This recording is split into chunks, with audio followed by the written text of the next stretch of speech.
Good afternoon, gentlemen. I'm going to take you through something, and this is literally going to be a little bit of history, because I'm going to take active fire protection in a new direction. It's 200 years since we had sprinklers invented. In the UK, they were at the Drury Lane Theatre, and there's been nothing changed since then. I'm a chemical engineer. I'm a process engineer or a technical engineer by discipline, and I've been responsible for designing fire protection systems, active fire protection systems throughout the world for the likes of ExxonMobil, Shell, Total. So in terms of experience in active fire protection, I've been designing these things for the last 40 years. You know the statistics, so I'm not going to run them down your throat. And the number of people who are at risk every day. So what I was doing, I was looking at the news one night, and 6 children have died in a fire in Derby. And I watched and I looked at my radiator at the side of the TV, and I thought, I've got standing charge of water. Can I get that water into the room? Can I protect my home, my family, my children? So I looked at the system. Now, if you look at the system, I've got a system here that's basically telling me I'm piped around a home. Backup storage, I've got mains feed. I know what I've got in my home.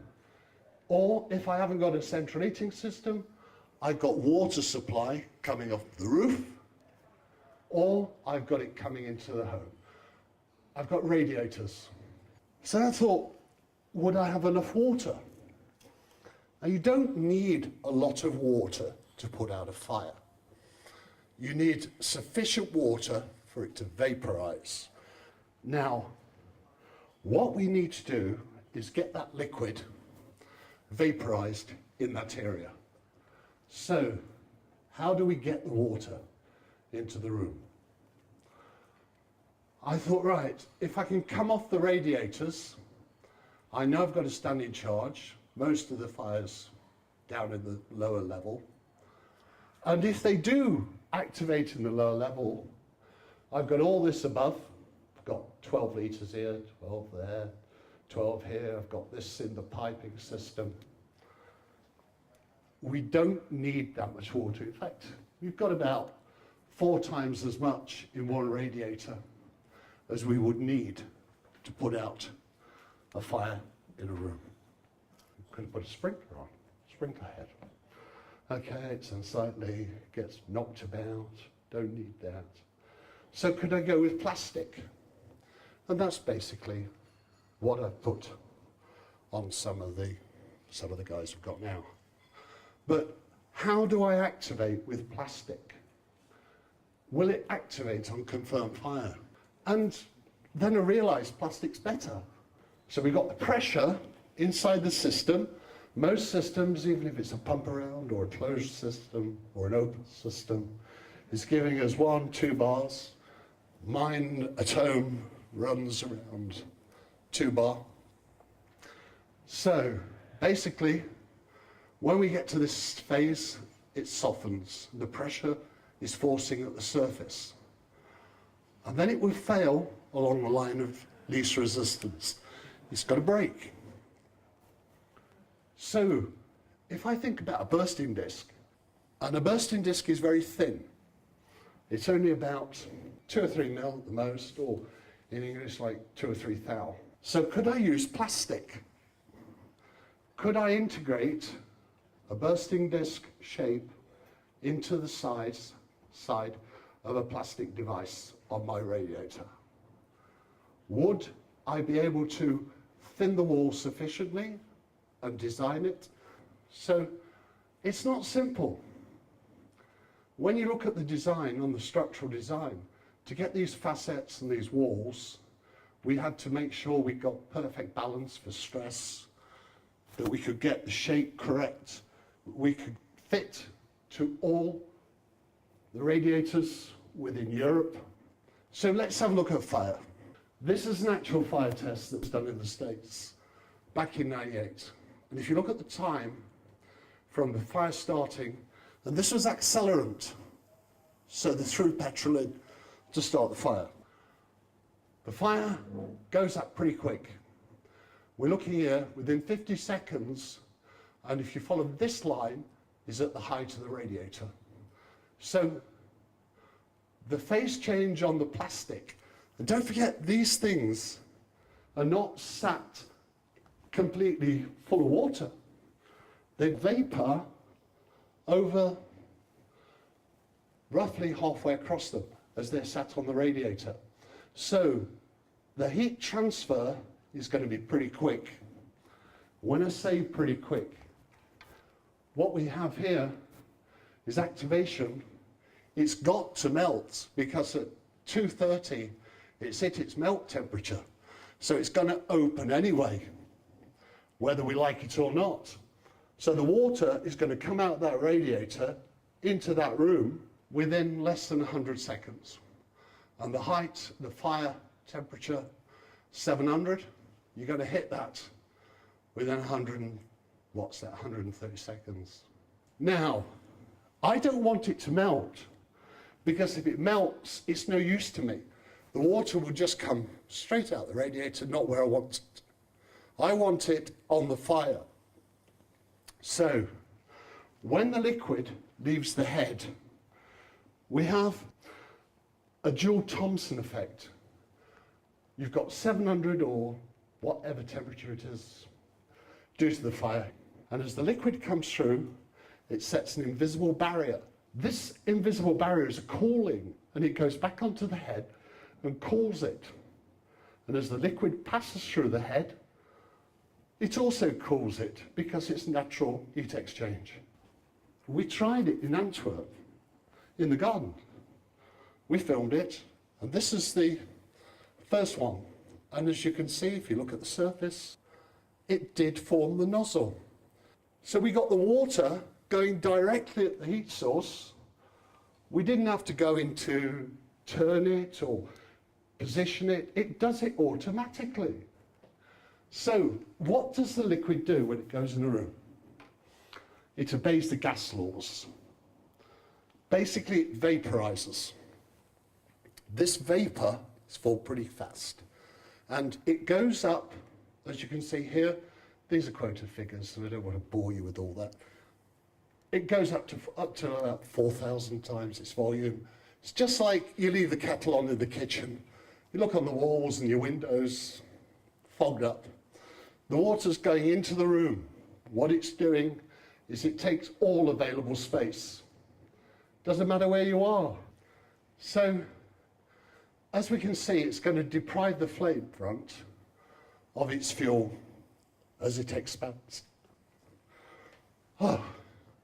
So the pattern is not important. What is important is getting that liquid into the room so it hits that flame front, that heat source, and starts to expand. So it can start to put out the fire. It's physics, it's logic, it's the gas laws. Chris? So, under normal service conditions, you arrive at the scene. Your crews have got water from the mains at the temperature in the mains. What's that, 10 degrees? 5 degrees? What you've got in a central heating system in your home or in a pipe system is the water's a lot warmer. If it's in the winter, your central heating's on, you've got it at 75 degrees. So it's going to vaporize a lot faster. And if it's higher than ambient, it's still going to vaporize a lot faster. So what does that do for us? If we form a vapor sky, and it's going up over the ceiling, it's going to knock out the smoke particles because carbon loves water vapor. It activates with it, falls out, smoke falls out, and it stops the threat of the backdraft, and it literally prevents rollover as well. So a lot of fire crews have died because they've opened that door and they've got hit by it. we stop that. So we've got the heat rise going up pretty quick, as we saw from the first graph. But how fast does it come down? This is another example of a fire. And as you can see, the rate of rise of the temperature is almost as equal to the rate of fall when they hit the sprinklers. So that's like 7.5 minutes before your sprinklers come in. And we know that at 45 degrees temperature, people are going to suffer skin damage. And if we activated the device, we would have the temperature falling almost as fast as it's increasing, but the time difference is significant. We would be coming down with a temperature in the room very quickly.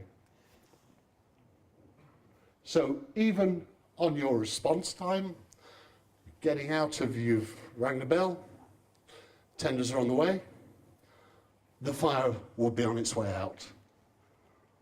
So when will it be safe to enter the room? It won't. Why am I saying it won't? Because two guys died, 2 of the fire crews, emergency services died recently, and that happened because as they walked into the room, the floor was wet, it had started as electrical fire, they stepped in and were electrocuted. So we do not want people to think that this device is a fire-fighting device. We're taking this to places where it's very remote, and we have to ensure that we educate the public that if they do use this device, they call the emergency services first so they can isolate the power before they open up the room. Even if the fire's out, if it's gone out, we still don't want to put people's lives at risk. So, most of its life it's going to spend on a radiator. Can we meet that criteria?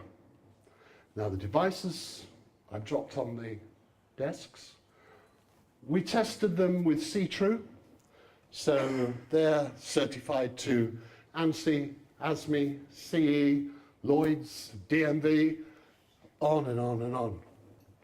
When we did the hydro test on the device, under pressure, we got between 116 and 120 bar. That's 4 times higher than the Eiffel Tower. So we know we're going to hold the pressure. What we will have is slight changes in material characteristics as the temperature increases. So we're running those tests at the operating temperature of the systems, around about 75 degrees, and that's currently underway. So this is the one in Antwerp. This is the first one in the world, actually. It's very happy. Sits on my radiator. I've got the central heating on, so it's going on and off. It's no leaks, no failures. I've got a spray sprinkler. NFPA are calling it a hybrid spray sprinkler device because they've already started standardizing it in the States. Where does it take us? Peak, we can use peak to make the heads so we can do steam service. I will be in Moscow on the 15th of November because we have steam service on some of the areas there. And in New York is steam service. One comment we got back from the UK fire authorities was fires are silent. You don't hear anything.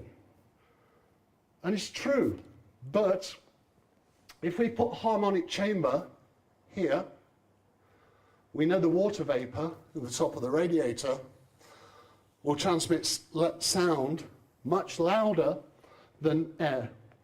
So when it activates, we can knock out, in theory, 100 decibels, which could wake the street. So if you get a fire in your room downstairs and you're in bed, you'd hear an almighty whistling noise before this device activates. And really, that's where we're at. I'm not here selling this thing. I'm just making you aware of how we're doing with our development and design. And this basically is what is coming. And it's not here to replace sprinklers, replace fine mist, or replace... It can work alongside them. But what it can do, and this is very important coming back from the UK authorities, when they say vulnerable people at risk, they're talking about drug addicts, alcoholics, who sleep through a smoke alarm. And if you can save their lives, whether they like it or not, you're making a significant contribution. And that's it. Thanks.